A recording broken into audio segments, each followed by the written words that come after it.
Hiya, it's Ukulele Saz, welcome back to another video. This is a little bit of a continuation from my 5 top tips to learn any song video, so if you haven't checked that out, you can check that out too. If you do like this video, leave me a little comment, leave me a like. You can even subscribe so you can get up-to-date access to all of my other videos that I release, all about teaching, all about learning ukulele. And if you really like my stuff and want to access all of my lesson materials, then you can check out my Buy Me a Coffee page for all of my weekly song sheets, challenges, online live lessons and things too. So this week we're looking at the 2 different ways that I have noticed and observed on how people actually learn how to play chord progressions. A lot of people stay inside their comfort bubbles and don't actually even realise that chord progressions are a thing. People tend to either learn things one way or another from what I've noticed, especially those that haven't had a lot of experience in learning an instrument before. So I just wanted to try and highlight what both of those things are and show you a couple of different ways in which you can actually bring those together as well. So first of all, what actually is a chord progression? So to put it nice and simply, a chord progression is like a pattern of chords. Now in music, that's all music really is. There's patterns, there's structure, of course, the rules are bent, they're broken, left, right and centre, that's what makes it so exciting. But generally speaking, there is an overall structure that we follow when it comes to music and learning songs, and quite often you'll see a pattern of chords that's repeated throughout, or it repeats at different sections of the song as well.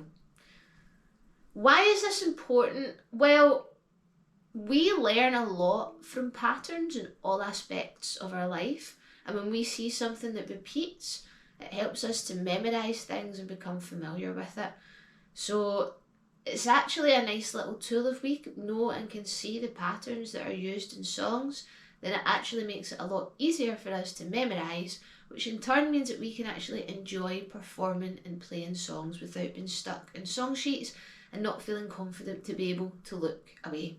So that's what a chord progression is. It's a pattern of chords that repeats in different instances throughout the song or the whole way through the song. But a lot of people don't actually realise that there are patterns there.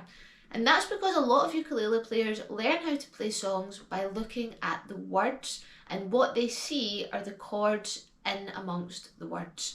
Now, what's good about this is it means that people are really strumming and changing chords by feel.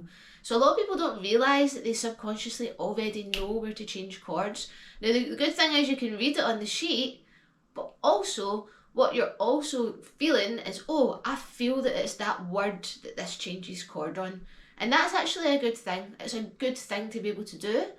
But what I would like you to do is I want you just to tune into that and tune into, okay, where am I changing the chord? Because when you can actually combine the words and reading the chords with the words, with the pattern of chords, then that is going to speed up and make the whole process a lot more efficient when it comes to you learning songs.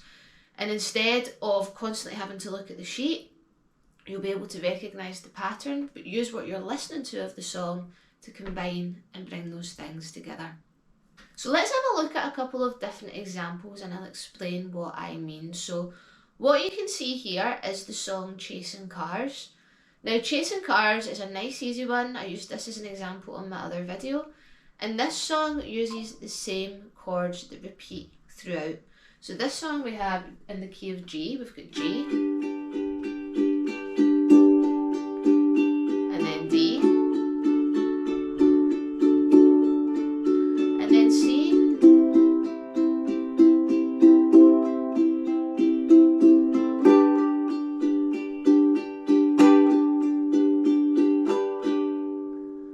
so that's the chords strummed up and down. That's me following the chord progression of the song. Now the cool thing is this chord progression actually repeats the whole way through the song. So this is a nice easy one to remember, a nice easy pattern to remember. But if I was to say to you, when do you change chords? What words do you change chords on? You would probably feel it a lot easier than what you thought, and you probably wouldn't think about 1 and 2 and 3 and 4 and. Instead you would actually think about the word it falls. So you would go, if I lay here, if I just stay here, so the word lay, would you lie with me and just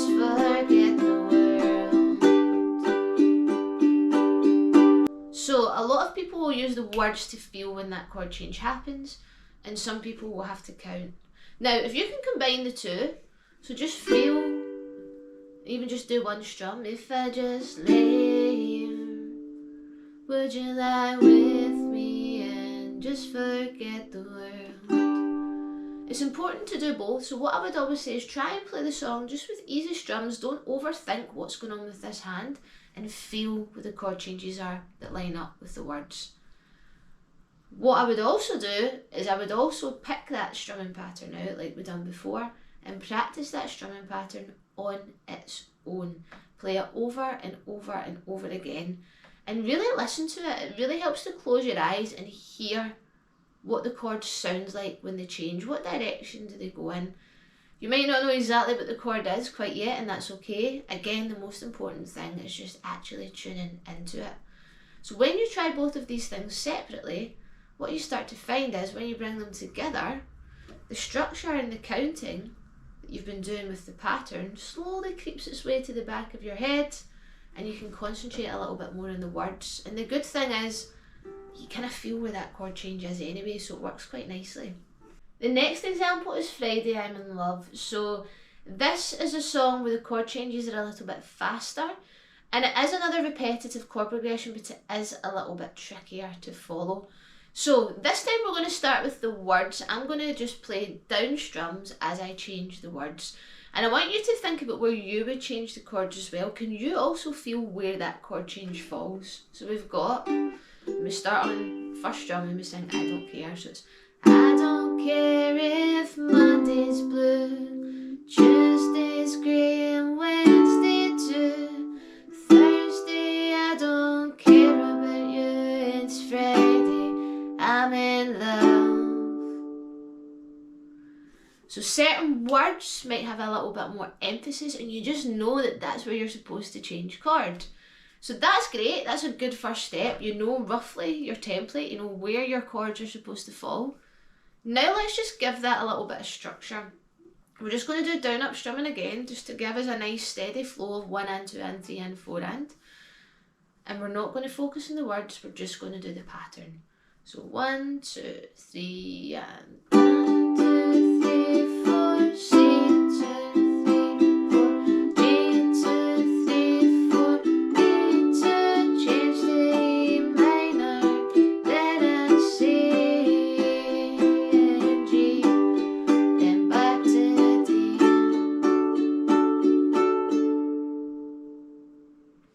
And that's it with the counting, with the 1 and 2 and 3 and 4 and down, up, down, up.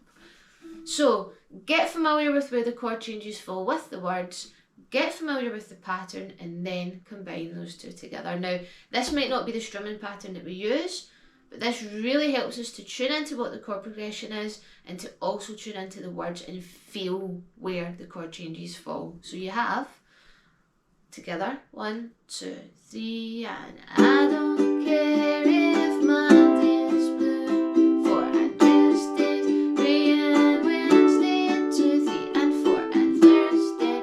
I don't care about you, it's Friday, I'm in love.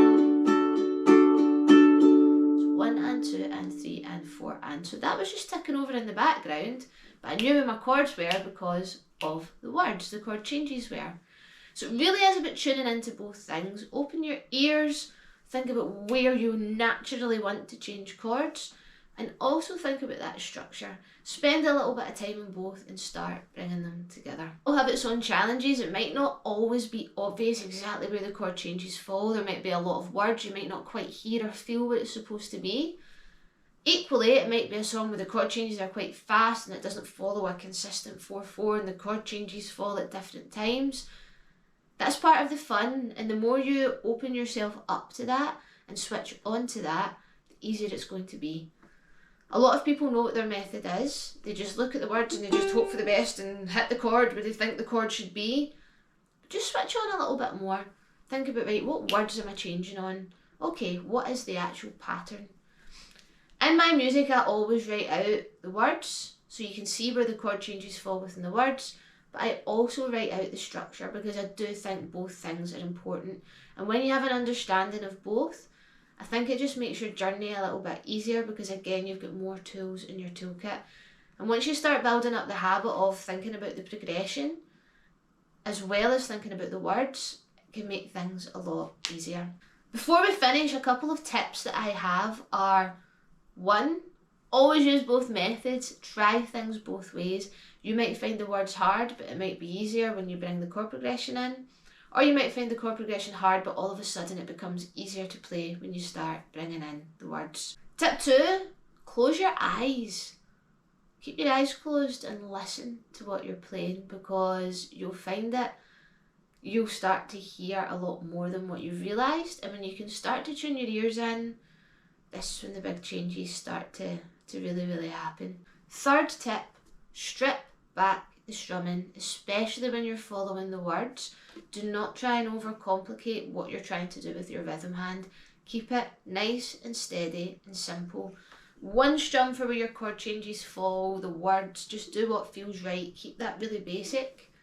Then when you're doing your chord progression, down strums or down up strums works, just to get you into the flow, because remember, you're focusing on this. We'll bring the rhythm in another time, that's a whole other element. We're just focusing on what the chords are and where the chord changes fall. So I hope that's been helpful for you today. I hope you've had a bit of an understanding of what a chord progression is, what the pattern looks like, and how you can tune in a couple of different ways to help you learn things that little bit easier as well. You can check out the Buy Me a Coffee page. I've got this all written out for you with the examples and some tips and challenges on what you can try for yourself to really help take this to the next level. And as I said, check out the other video on the 5 top tips to help you learn songs, where we look at different areas of this as well. So thank you so much for watching, and I will see you the next time.